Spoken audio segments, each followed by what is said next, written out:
Hola, ya me imagino que estoy transmitiendo. Lamento el retraso si es que empezamos tarde, porque la verdad es que, uff, me manejo re poco con este asunto del Instagram. De hecho, yo no tengo Instagram, así que les pido disculpas si es que empecé muy tarde. Así que veo que ya están entrando a conectarse, así que nada, bienvenidos. Y primero agradecer a CC1 El Arte por invitarme a hacer este experimento para mí, porque la verdad es que no me manejo como dije en estos asuntos, así que agradecido por la invitación. Quizás para aquellos que no me conozcan, mi nombre es Cristian Salinero Fillat, soy artista visual. Además soy académico universitario en la Universidad Católica de Chile y en la Universidad Diego Portales. Así que nada, me presento en el fondo, soy como les dije artista visual y voy a tratar de no equivocarme en apretar los botones que están acá abajo. Voy a tratar un poco de hablar de una serie de trabajos que he realizado ya alrededor de unos 25 o 30 años. Y la verdad es que la presentación no tiene un orden muy lógico. En realidad las agrupé como por ideas generales que voy a tratar de ir expresando con las imágenes. No, yo creo que tengo un punto de partida, pero no sé si un punto de término. Me refiero a que yo tengo la sensación de que uno siempre básicamente hace una sola obra en la vida, digamos, descompuesta por un montón de pequeñas cosas y que van conformando una sola gran obra. Y eso es algo que a mí en realidad me interesa pensarlo así, como una especie de proyecto fragmentado en el tiempo. Y sí, yo siempre me he relacionado muy estrechamente con la concepción del espacio. Entonces, de alguna manera, cuando pienso en el espacio, no puedo dejar de pensar cómo el propio espacio se hace presente ante nosotros y la relación que tenemos con con los seres humanos. Entonces, una gran pregunta que siempre he tenido es que acaso si existe el espacio antes de nosotros o si el espacio es un constructo del ser humano y emerge junto con nosotros al mismo instante de ingresar en él, que es un principio que desarrolla también Varela con la experiencia sensomotriz. Y esa es una cuestión que siempre me ha parecido interesante y pienso que básicamente no es un asunto demasiado simple, ya que no creo que se resuelva con poner algo en el lugar o hacer una acción en un espacio para que este en sí mismo aparezca, ya que la concepción que tengo del espacio solo es posible en la medida en que uno mismo se relaciona con él. Por lo tanto, lo entiendo como una unidad sistémica y orgánica que de alguna manera no es desmembrable ni separable, es una unidad. Y en eso el ser humano es como el catalizador. Por eso aquí en esta primera imagen yo puse algunos conceptos que siempre han estado cruzando mi trabajo, que es naturaleza, construcción, objeto, subjetividad, paisaje y contexto, que de alguna manera entran en una especie de ejercicio de conjugación con otros tres conceptos que sería resistencia, tiempo y espacio.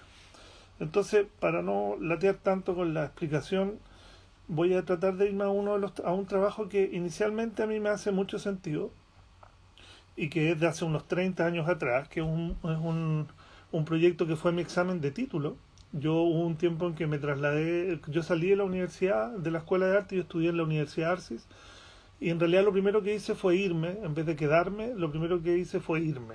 Y me fui como en una especie de ejercicio de desterritorialización o algo así, y me fui al sur de Chile, a Chiloé, y me instalé allá a hacer mi proyecto de título, el que se mostró entre el año 99 y 2000, que estuve instalado mucho tiempo en el Museo de Arte Moderno de Chiloé. En ese entonces yo estaba muy, digamos, embalado con entender ciertas formas básicas que existían en la naturaleza y cómo ellas se conformaban en los espacios, se relacionaban con los espacios, como algunos bichos o pupas que se agrupan o se adosan a otras estructuras que existen como una especie de sentido parasitario. Y ese sentido parasitario era una especie de casa, ¿no es verdad? Entonces la idea de la casa como primera imagen se me venía junto con la idea de un huevo como la idea de una forma muy primaria. Y como yo me había movido desde Santiago al sur, era como asumir otra casa en un espacio desterritorializado, ¿ya? Eh, y ahí yo para el museo desarrollé un proyecto que tenía que ver con una investigación en relación a ciertos oficios arraigados en el archipiélago de Chiloé, como son, por ejemplo, la cestería, que es la urdiembre de formas, canastos, objetos utilitarios con fibras vegetales como el woki, la manila, la ñocha, que se ocupan allá de manera regular para generar, insisto, objetos utilitarios como canastos para recolectar manzana o canastos más gruesos para la prensa de la chicha. Y el cruce de esa especie de oficio o tecnología de la urdiembre de la fibra vegetal lo crucé también con la carpintería de borde. La carpintería de borde es la construcción de embarcaciones de madera a la orilla del río, mar o lago. Entonces ese es un imaginario que en Chiloé está muy arraigado y que se construye a propósito de una lógica que yo denominaba en ese entonces como una sociogeografía, que es la relación intrínseca que tiene el ser humano con un espacio geográfico, y eso determina ciertas conductas, ciertos haceres, ciertos lenguajes o dialécticas y relación con el contexto, con los materiales. Lo que yo hice básicamente fue la construcción de 3 huevos muy grandes que se instalaban por vez primera. Se instalaba una obra en la explanada exterior del museo, y estos 3 huevos estaban de alguna manera como queriendo ingresar al museo, como si fuese ese su lugar. Y tenían unas dimensiones bastante generosas y están fabricados a partir de unas maderas como las de la tejuela, que son unas maderas de alerce que por su cualidad material, que tienen una fibra muy larga, uno podía cocerlas en agua hirviendo, de igual manera que hacen los fabricantes de embarcaciones a la orilla del lago o del mar o del río, que van cosiendo la madera y le van dando la curvatura necesaria para la construcción de las embarcaciones. Yo hice lo mismo con las maderas, las iba cosiendo en agua hirviendo y empecé a conformar esta urdiembre tridimensional, cruzando el ejercicio de la construcción de embarcaciones con el ejercicio de la urdiembre en fibras vegetales, que se usa mucho en Chiloé. Entonces, de alguna manera esos dos sistemas constructivos comparecían aquí para la conformación de estos 3 grandes volúmenes que representaban formas primarias y que estaban en relación con el espacio arquitectónico, con el espacio donde se emplazan, y este museo como que abrazaba las obras, ¿no? Es que quería hablar de ese proyecto porque de alguna manera es como un punto de partida en cierto ejercicio a propósito de salirse, desterritorializarse, cambiarse, moverse y asumir otro espacio como un ejercicio personal, espacial y natural del ser humano. Ese es como un proyecto que para mí es bastante fundamental, y además que me permitió escribir mi tesis, que se llamaba Ser Lugar, que tenía que ver efectivamente con la relación intrínseca que tiene el ser humano con un territorio particular, y cómo esas dos cosas se conectan para la construcción de ciertos imaginarios. Luego me pego un salto grande, digamos, a otro tipo de proyecto, que es, tuve la oportunidad de ser invitado a la Bienal de Santa Cruz de la Sierra por los curadores Cecilia Bayá y Alfon Hug para participar de la Bienal de Santa Cruz. Y cuando ellos me invitaron, yo no tenía mucha idea realmente de qué es lo que podía hacer en ese lugar, además no lo conocía. Pero un día, y esto es casi una anécdota, un día estaba en mi taller y me habían sobrado unos materiales, unas cintas de masking tape, a propósito de una invitación que había hecho 3M a unos artistas. Yo me quedé con un material y agarré una pelota que tenía estas de goma de juego de niños chicos y la cubrí completamente de masking tape, cosa de como anular la presencia del objeto o ver qué le pasaba al objeto. Y me acuerdo que mi hija pequeña, Julieta, tenía, no sé, como 4 años quizás en esa época, y cuando entró al taller y vio la pelota, dijo: ¡oh, la pelota de Pocoyo! Pocoyo es un dibujo animado que dan en Cartoon Network, qué sé yo, en donde los objetos que ahí están y las personas están completamente desmaterializados en términos físicos, como que todos los materiales están anulados y cada una de las cosas que esté ahí, independiente de su naturaleza, pareciera no estar, o pareciera no tener peso físico ni estructura material, por ejemplo. Eso me pareció bien fascinante cuando la Julieta me dijo: hoy la pelota de Pocoyo. Me pareció que ahí había algo que era muy potente, de que uno podría hacer o causarle a los objetos una pérdida de materialidad, una pérdida de identidad, eventualmente devolviéndolos a un asunto muy, muy genérico como objeto en sí mismo. Y me pareció interesante ver que podíamos trabajar a partir de eso a propósito de la invitación de la Bienal. Luego viajé a la Bienal de Santa Cruz de la Sierra y lo que yo les propuse cuando antes de viajar era la posibilidad de que pudieran conseguir un vehículo para salir a recoger objetos por la ciudad y que esos objetos fueran constituyendo una especie de paisaje representativo del urbano. Era muy interesante porque la ciudad de Santa Cruz está fundada en anillos, desde el anillo 0 al anillo 50 y tanto. Son puras circunvalaciones, círculos, efectivamente. Y Santa Cruz de la Sierra, además, se encuentra en la selva de alguna manera. Entonces, uno tenía el casco antiguo, que era el anillo 1, por ejemplo, y de ahí te ibas yendo hacia la periferia por todos los anillos hasta llegar al anillo, no sé, 60. Y lo que uno podía observar constantemente era que a través de los muros, entre las paredes o entre las veredas y el asfalto o la calle, las puertas, siempre crecía mucha naturaleza. Había un cruce ahí entre lo que es esencialmente natural y que ha estado siempre ahí y la inmersión del ser humano a propósito de fundar una ciudad y tratar de habitar en un lugar como ese. Entonces me parecía muy interesante esa imagen en donde se cruzaba este paisaje urbano con el paisaje real que es el de la naturaleza. Y salimos a recoger objetos con la intención de luego ingresar todo, incluso el auto, dentro del espacio del museo con todos los objetos y envolverlos con masking tape para que perdieran su particularidad y pasaran a ser una serie de objetos genéricos como un evento escultórico, pero que entre medio, a propósito de la observación, pudiese uno hacer que la naturaleza aflorara, la naturaleza nativa del lugar aflorara entre medio de los objetos. Y ese fue el intento. El único problema fue que la gente de la organización se consiguió un vehículo, pero se consiguió una ambulancia. Y la ambulancia no hubo caso de poder hacerla entrar al museo, así que ni siquiera desarmándola. Por lo tanto, finalmente construí una plataforma con ruedas, la que sí ingresó al museo con una serie de objetos y estos intersticios en los objetos que donde la naturaleza le ganaba, entre comillas, al objeto y se salía hacia afuera, ¿no? Fue un proceso bien interesante. Yo nunca había trabajado antes con la cinta.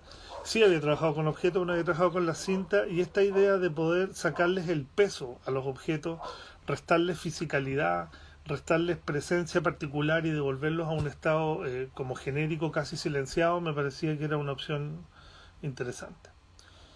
Luego vino una invitación que me hizo efectivamente la Sala de Arte CCU para hacer un proyecto en la sala, que evidentemente es una sala muy grande, muy importante, y aquí desarrollé un proyecto similar a lo que había estado haciendo en Santa Cruz de la Sierra para la Bienal, pero con la intención por fin de ahora poder ingresar a un vehículo, que era algo que tenía dándome vuelta en la cabeza de manera casi obsesiva. Así que lo que hice efectivamente fue empezar a recolectar una cantidad de objetos por la ciudad a partir de un auto viejo que tenía y lo fui recubriendo con calma y con mucha paciencia con masking tape a propósito de que conseguimos ahí un auspicio de la CCU y o sea perdón, de 3M y empezamos a envolver y de pronto empezó a aparecer una imagen que era tal que no podía uno dejar de pensar, sino más que el objeto más grande que yo tenía en ese momento era la misma sala de exhibiciones. Por lo tanto, la sala de exhibiciones también fue recubierta en su totalidad por masking tape. Todo lo que fuera piso y los muros hasta donde mi capacidad física alcanzara iba a ser recubierto con masking tape. Y todos estos objetos que están en la sala están apoyados sobre el piso, o sea, todo lo que está apoyado sobre el piso son solo ruedas. Me preocupé de que de alguna manera todo lo que se apoyaba en el suelo, todo lo que tocara el piso, fueran solo ruedas.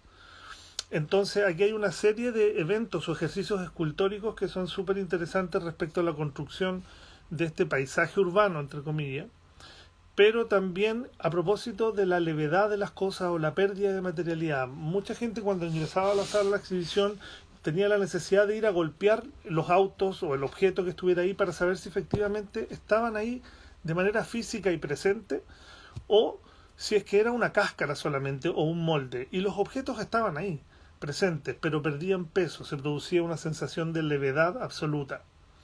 Entonces, era bien interesante lo que pasaba en términos físicos y escultóricos, pero a su vez lo que a mí me interesaba era más instalar este como silencio previo, momento previo a una especie de catástrofe, como cuando por ejemplo hay tormentas o nevazones en donde todo se cubre de blanco, por ejemplo, incluso hasta las aguas de los ríos, y como que se produce una detención del tiempo, un silencio previo antes de un asunto que va a pasar.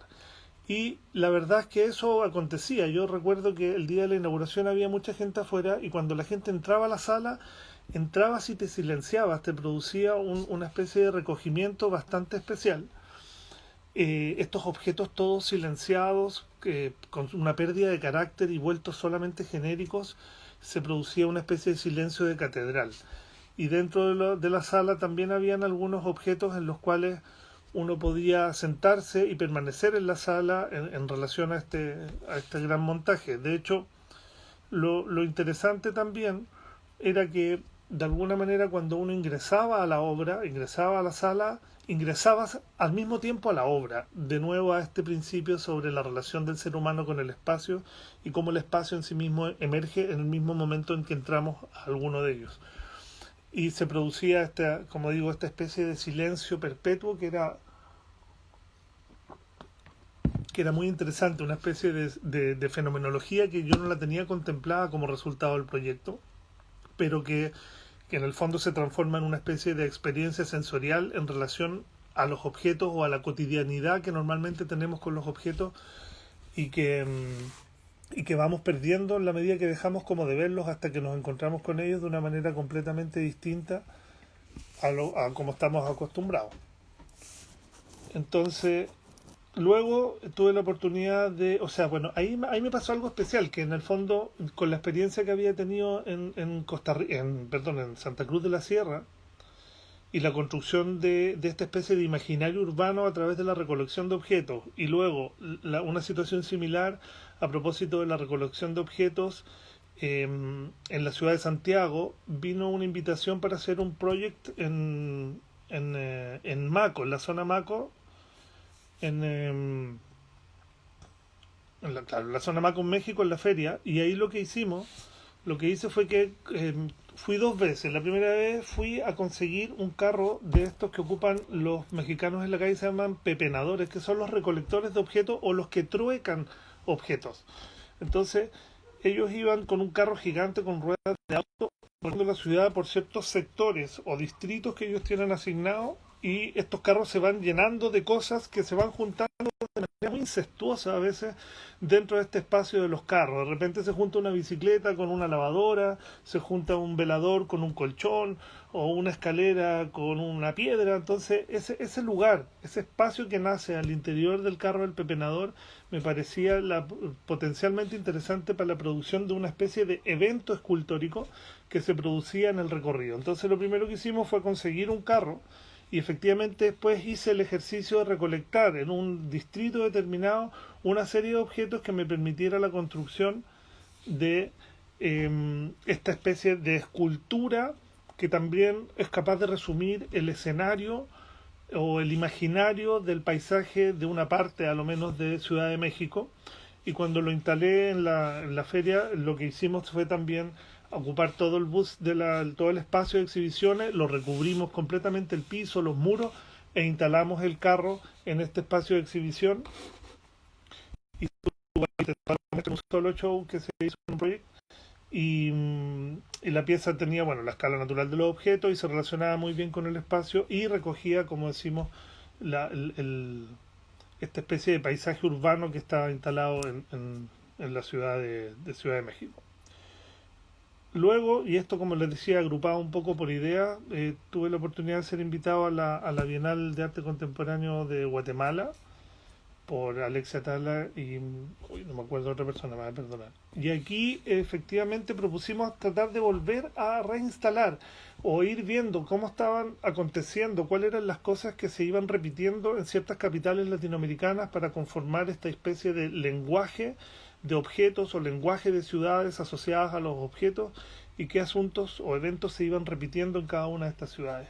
Y efectivamente lo que hicimos ahí fue también en un auto y en un carro salir a hacer unos recorridos y en algunos casos, en esta ocasión, hicimos trueque, porque en Guatemala la gente está mucho en la calle. Entonces hubo muchas cosas que yo observé primero, que estaban en la calle, que me interesaban y que estaban muy usadas, muy viejas, y que yo iba con uno de esos objetos nuevos, por ejemplo, una silla de una señora que vendía fruta en la calle, yo le llevaba una silla nueva y ella me entregaba una silla, la silla que estaba usando. Y esas cosas fueron las que se fueron incorporando en el recorrido y que fuimos incorporando sobre este auto y este carro que iba acumulando cosas en su recorrido y que luego ingresó a la sala de exhibiciones, que era una sala muy bonita que está en el Museo de Correos de la ciudad de Guatemala.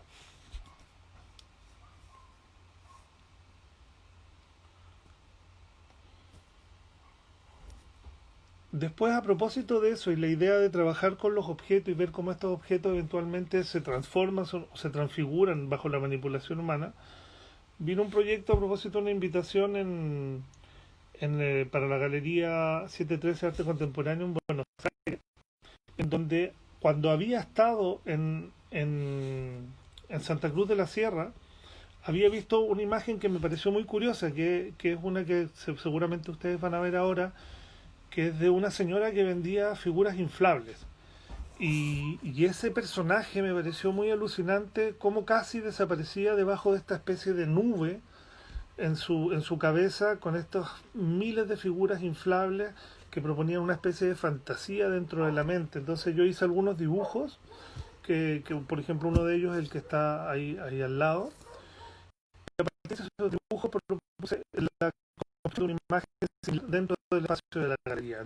Entonces construí esta figura que está abajo tomándole moldes a mi cuerpo y una estructura que iba interior me permitía construir esta especie de fantasía dentro de la sala con este personaje muy muy enigmático que estaba en el interior de la sala. Era lo único que había dentro de la sala.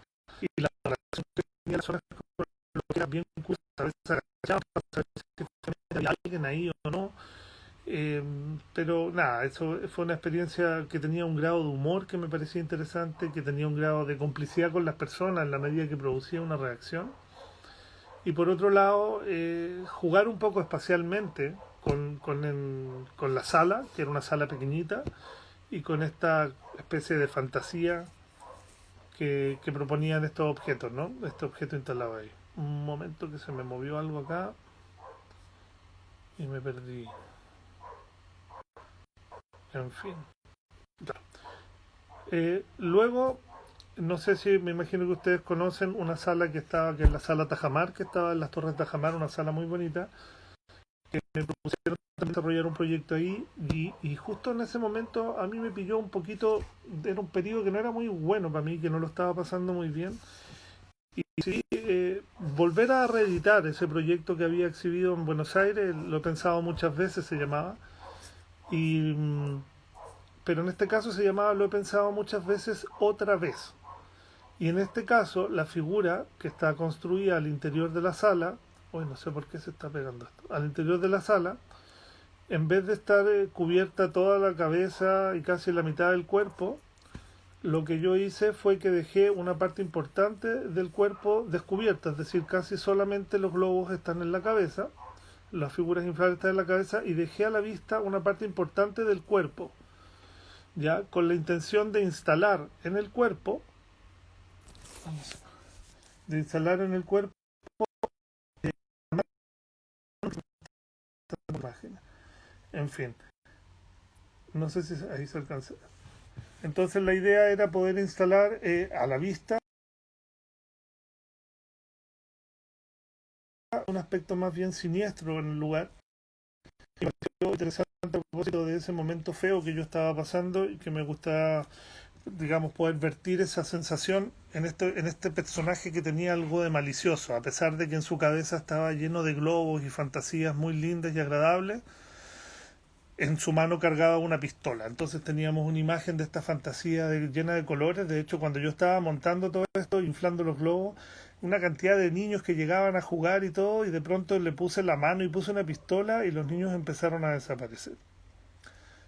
En fin.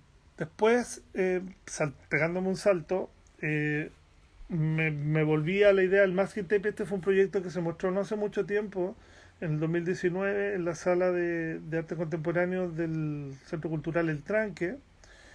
Y en esta ocasión volví a la idea del Masking Tape, pero una especie de fantasía también que tenía en mi cabeza.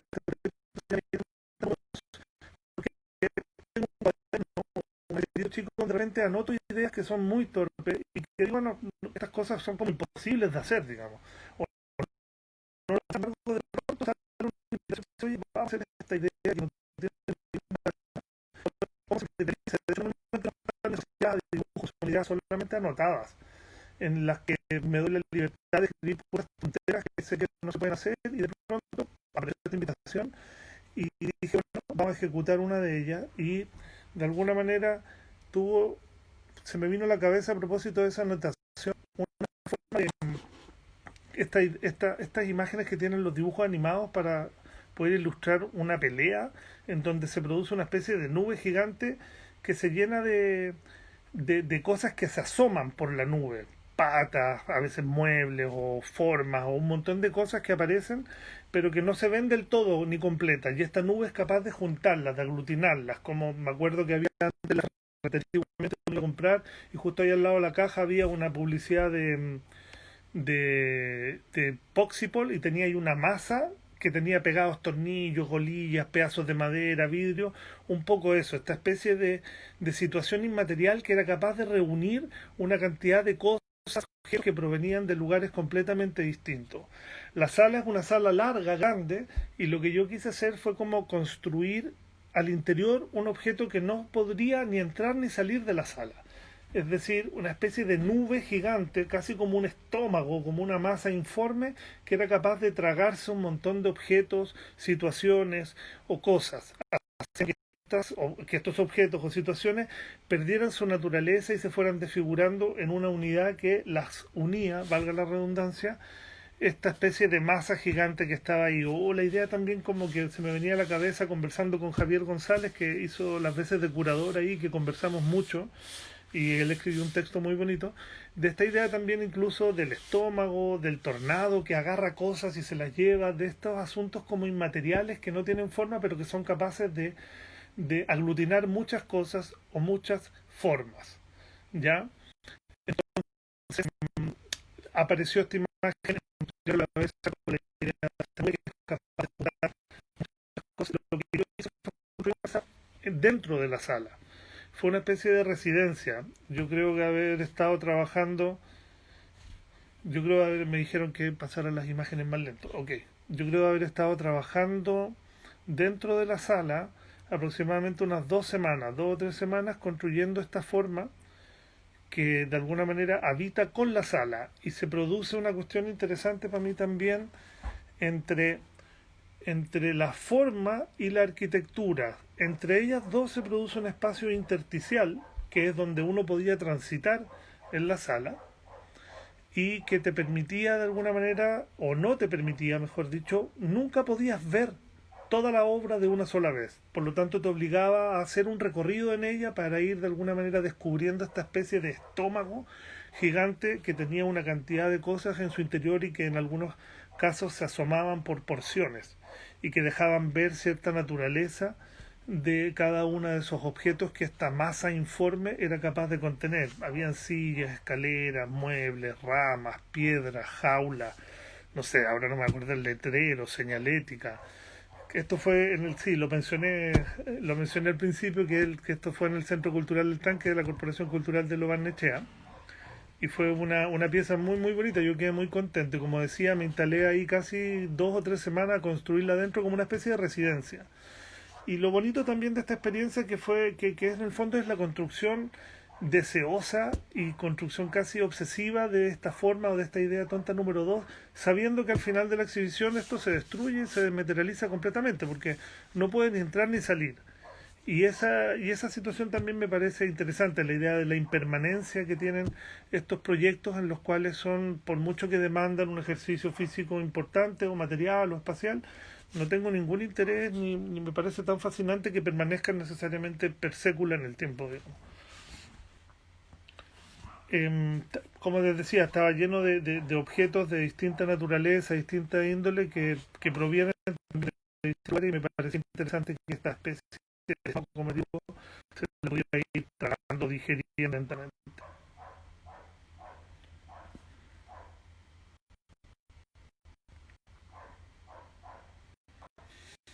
Eso estuvo alrededor de 2 meses y medio o 2 meses aproximadamente exhibiéndose.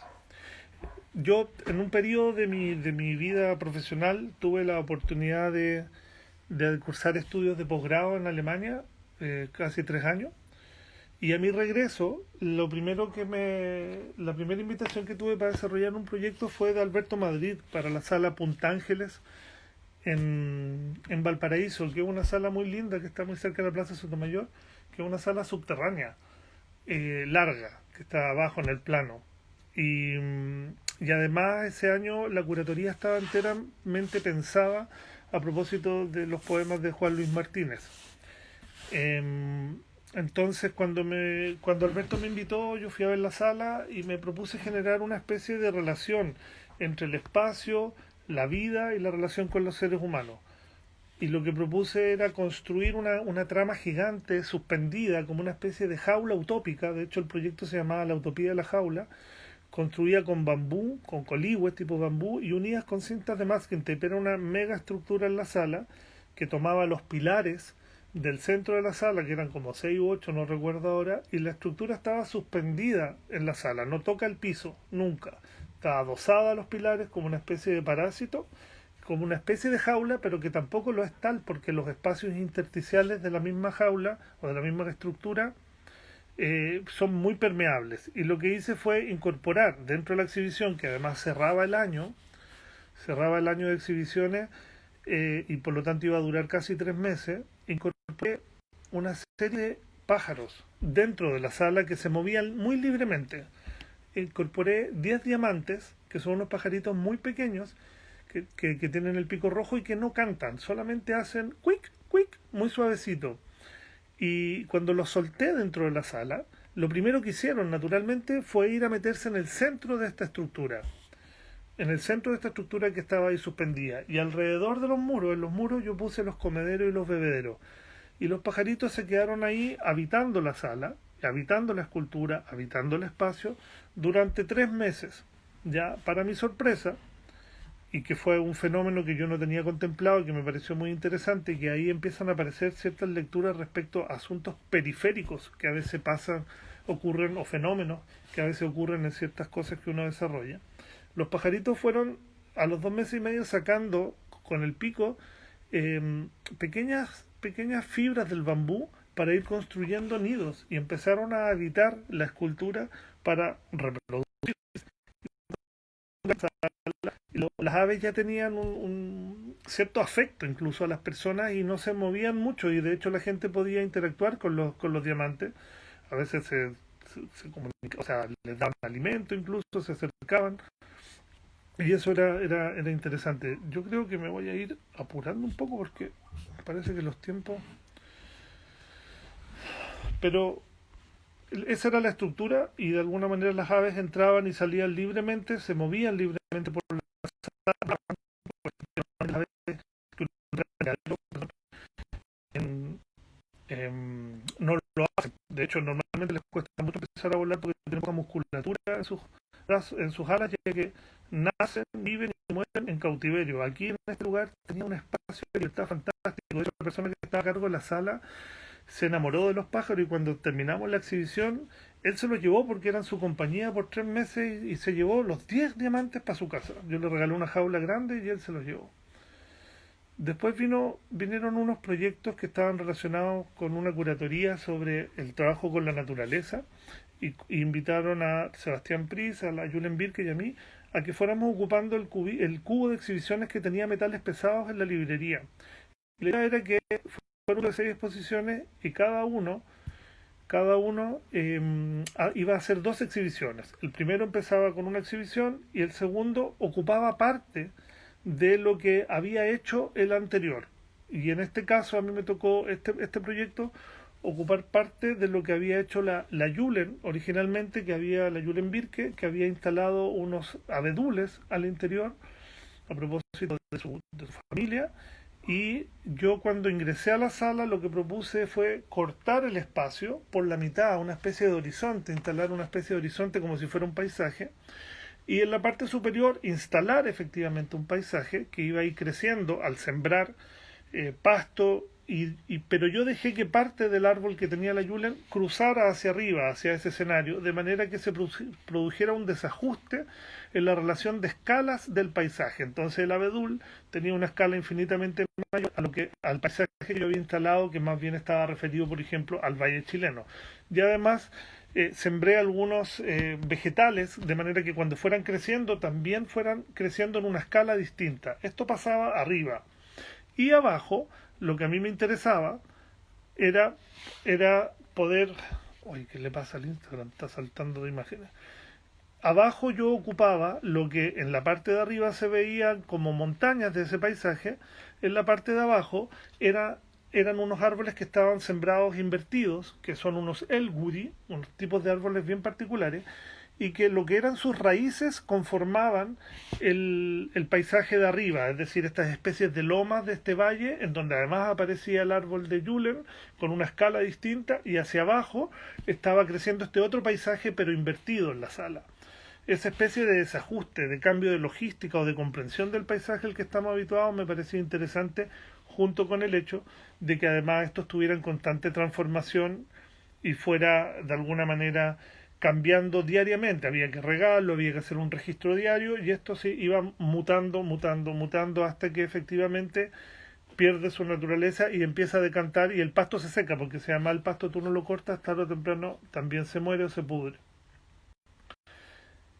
Luego, para el siguiente proyecto en esa misma sala, yo quise jugar un poco con el humor, y lo que instalé fue una especie de dispensador de pasto, tipo rollo de papel confort.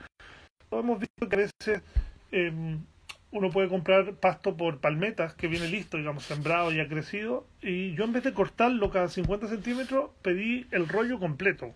Fue una locura moverlo y traspasarlo. Y uno de esos rollos lo monté en una especie de dispensador muy grande que estaba dentro del cubículo de exhibiciones y que se desplazaba por todo el largo de la librería Metales Pesados. Dentro de la sala había uno que estaba dispuesto, o sea, que estaba dispensando pasto, y había otro fuera del cubículo al lado de los libros que estaba listo, lleno, así como cuando uno tiene en el baño dos rollos. Tiene uno que está usando y uno para que si se te acaba no te quedes sin confort. Esto era similar, había un juego de humor ahí con los supuestos metros cuadrados que le corresponden a cada una de las personas, como dentro de los derechos humanos les corresponde tener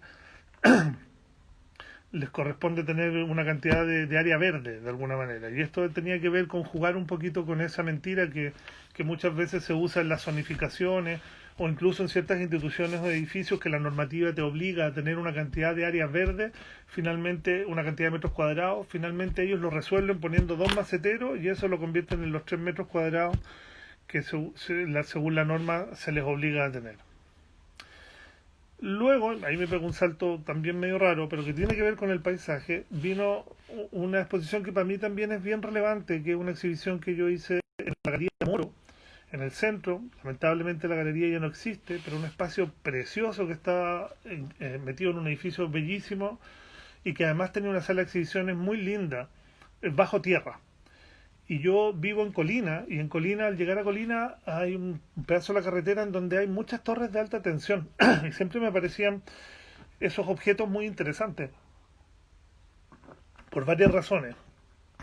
Lo primero es que, bueno, yo tengo 50 años y bajo dictadura uno de los ejercicios de resistencia permanente contra el gobierno militar era la posibilidad de ponerle bombas a las torres de alta tensión, y como nuestro país es una línea recta larga, si tú cortas el tendido interconectado, de alguna manera cortas gran parte del suministro de energía. Entonces los apagones eran muy normales, y era muy alucinante ver en la televisión, en las noticias, estos grandes tótemes parados, verticales, estructurados, fuertes, caídos, botados, horizontales.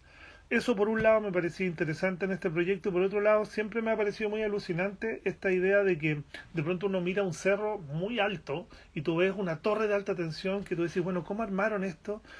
que hay que llegar como en un helicóptero y hacer un campamento. Y efectivamente así lo hacen. Me asocié o estuve viendo los planos que fabrican, con que fabrican las torres de alta tensión, que incluso fabrican unas de 45 50 metros, que son todas armables. Y a partir de eso, para la sala de la galería, yo lo que propuse fue construir efectivamente una torre menor de la escala que la que... Uy, perdón, apreté una cosa mal. Es que algo le pasa a estas imágenes. Lo lamento. Bueno, yo propuse construir una torre de alta tensión al interior de la galería y que estuviera suspendida. Está, en el fondo la pieza está anclada al muro de manera horizontal con unos pernos de anclaje especiales, y la escultura, digamos, la torre de alta tensión, yo modifiqué su forma en la parte de adelante, cosa que uno pudiera como ingresar a la misma torre y tener la posibilidad de ver la torre como nunca antes la hemos visto, que es tumbada o sostenida en una especie de tensión. Entonces eso me parecía muy potente poder ejecutar, y lo que hice en el fondo fue suspender esta torre de alta tensión que tiene 10 metros y medio de largo, si no mal recuerdo, y al estar suspendida completamente horizontal, naturalmente se pone en un estado de tensión la misma torre de alta tensión. Es decir, ya no está vertical, pero tampoco está tumbada completamente, sino que está suspendida en un estado intermedio.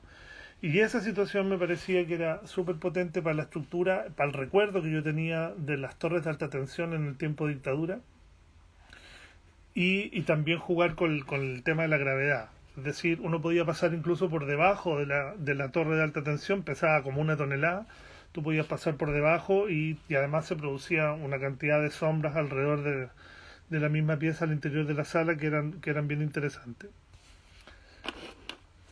Luego vino, bueno, después vino una serie de proyectos que tienen que ver ya los sistemas constructivos de las jaulas y la posibilidad de construir estos espacios permeables al propio espacio, y la capacidad de incluir nuevamente las aves como un ente sensor, que de alguna manera instalar la posibilidad de medir un espacio interior a través de la vida me parecía que era interesante. Y no solo medirlo a través de los desplazamientos, que las aves que yo normalmente he usado siempre son de criadero, certificadas, y que pueden entrar libremente a estos espacios donde se desarrollan y vuelan como nunca lo hacen en ningún otro tipo de jaula. Y me permitía poder medir no solo el espacio interior, sino que también la idea del tiempo, porque lo que yo siempre propongo con estas piezas es que no se limpien las jaulas ni se limpie el piso de ellas. Por lo tanto, me parecía interesante que el registro de habitar un espacio vaya quedando como un asunto propio también de la misma obra, que está como siendo viva, digamos, ¿no? Me voy a apurar un poco porque me queda poco tiempo. Me voy a dar un salto a una exposición que yo hice en la Galería Patricia Readi, que fue una exposición que a mí fue bastante interesante, a pesar de que en un principio yo no quería hacer la exposición, pero la galería me había pedido que teníamos que hacer una muestra, yo accedí, y la verdad es que hice una serie de obras que me parecían súper interesantes, pero hay una porción de esa exhibición que es la que por lejos más interés suscita en mí, y que la voy a tratar, no sé si... Bueno, la exposición estaba compuesta por una cantidad de obras volumétricas importantes, en general sin aves, que estaban dispuestas como prototipos para ser habitados dentro del espacio de la sala. Pero además me interesaba una serie de fenómenos que habían estado ocurriendo alrededor de los pájaros cuando habitan un espacio. De hecho, yo en mi taller tengo aves. Y en algún momento, yo normalmente cada 2 días o cada un día le hago aseo normalmente a las aves para ir sacando el excremento, limpiando la jaula y todo eso.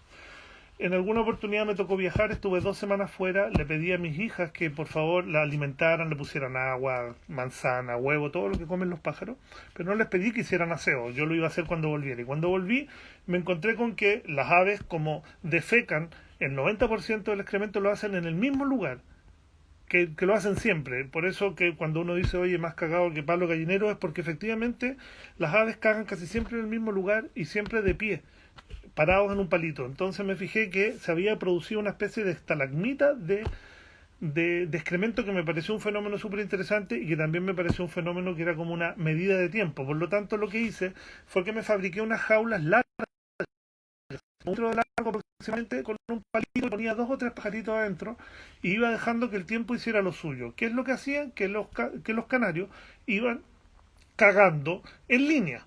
Todo el rato en línea como si estuvieran adiestrados porque tenían un palito largo y mientras comían, cagaban, se volaban, se movían para allá, se movían para acá. Y esa cuestión empezó a construir una especie de geografía, una especie de cordillera. Y yo en la sala lo que hice fue que, con el tiempo, casi 9 meses juntando excrementos de manera horizontal, lineal, los instalé en una pequeña ménsula y fueron, y fueron conformando de alguna manera una especie de geografía como la cordillera de los Andes, que es una cuestión que nosotros todos tenemos muy pregnante. Ese fenómeno me parecía súper potente y me encantó que apareciera, como también la posibilidad de ir construyendo una especie de escultura vertical a propósito del paso del tiempo y del excremento que las mismas aves van depositando. Yo no sé si ya están viendo esta pieza, pero es una pieza que estaba en una ménsula y que es un montón de caca, de excremento que está yendo vertical. Eso tenía casi un año. Hoy día, cuando ya han pasado casi 4 años de esa exposición, en este momento ese excremento tiene aproximadamente 80 centímetros de alto, porque yo me hice una jaula larga hacia arriba como un obelisco, y voy moviendo el palito cada vez un poquito más arriba, y hay 2 o 3 pajaritos que cagan en el mismo lugar, cagan y van construyendo esta escultura.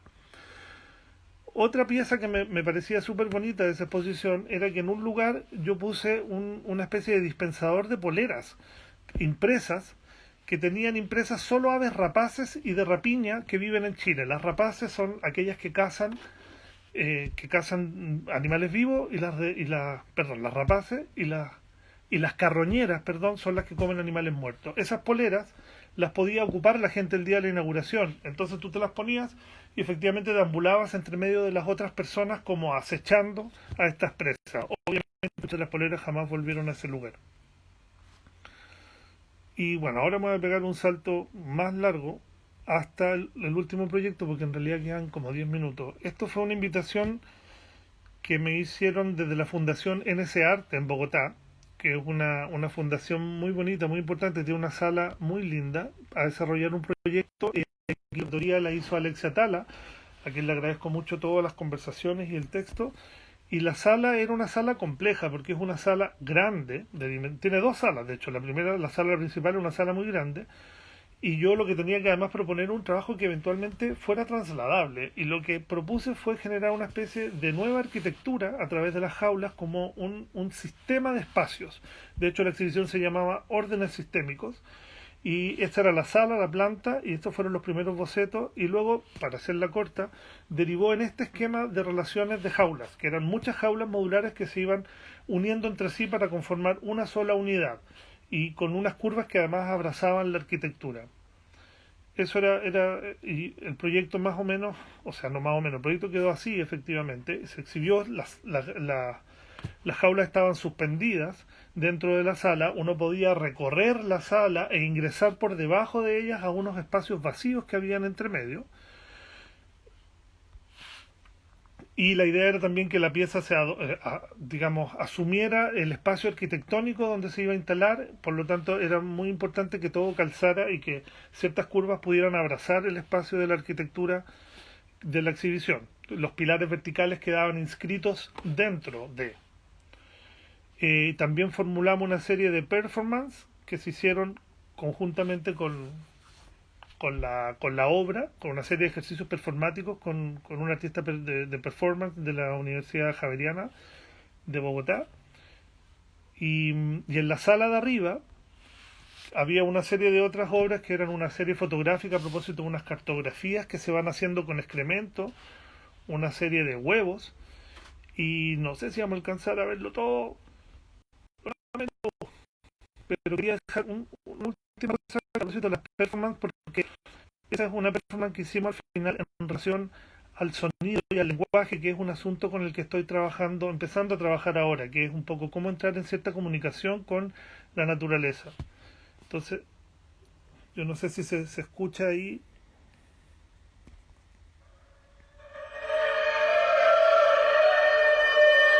Un video que dura 28 segundos y que tenía que ver cómo el cuerpo de nosotros podemos entrar en cierta comunicación con las cosas.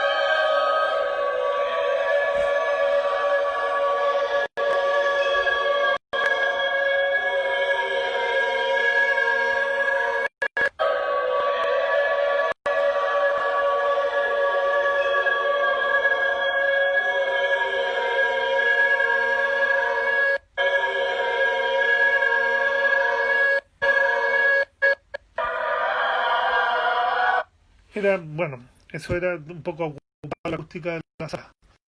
Uf, fue un poco la carrera, lo lamento haber tenido que hacer algunas cosas, pero bueno, eso, porque creo que estamos en el tiempo. Eh, no sé, agradezco mucho de nuevo a la sala de CCU. Espero haber sido más o menos claro en este desorden mental. Entramos como 3 minutos tarde porque había un problema técnico que logramos resolver. Así que, nada, muchas gracias por escucharme.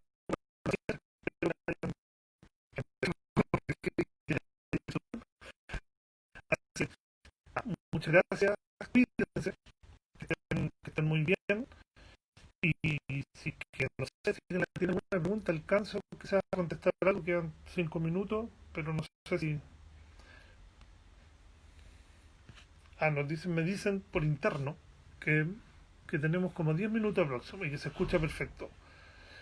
No sé si alguien quizás quiera preguntar algo antes de despedirnos definitivamente. Muchas gracias, muchas gracias.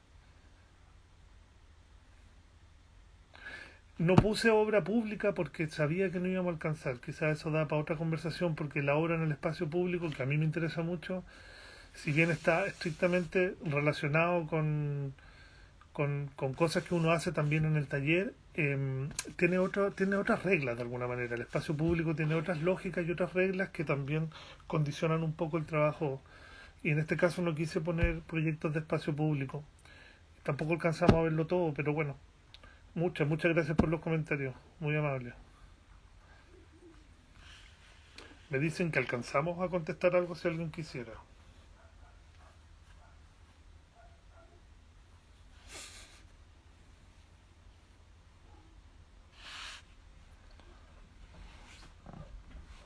Esta fue una. Bueno, lo último y cerramos. Esta fue una pieza que no alcancé a mostrar, que estaba dentro de la exposición de la Patricia Radi, que la única pieza de color que había en la exposición y la única pieza que tenía aves era una jaula grande que estaba muy alto en la sala, con 4 canarios, que tenían conectados unos micrófonos de contacto y ambientales. Y todo lo que los pájaros reproducían, sonidos de comida, pelea o se limpian el pico contra la jaula, no el canto, todo lo que reproducían, bueno, también el canto, perdón, se reproducía en tiempo real en el patio de la galería con esta torre llena de megáfonos y que producía un sonido ambiente que a veces era muy grato y otras veces era muy estridente. Y eso produjo otro fenómeno que me pareció interesante a propósito del lenguaje, y con esto cierro, que es que se empezó, afuera de la galería está lleno de árboles y hay unos alcornoques muy grandes, se empezó a llenar de pájaros, de aves que antes no iban para allá, mirlos, jilgueros, tórtolas, zorzales, cachuditos, chincoles, gorriones, y los árboles se empezaron a llenar de pájaros, perdón, a propósito del sonido que emitían en tiempo real durante 2 meses los 4 canarios que estaban dentro de la sala y que eso estaba conectado con un sistema especial a esta torre con los megáfonos. Eso también me establecer esta lógica como de comunicación con las aves o otros seres que probablemente es algo que nos está faltando mucho para volver a conectarnos, digamos, volver a entendernos en relación a la naturaleza o a otros. En fin, ahora sí, los dejo.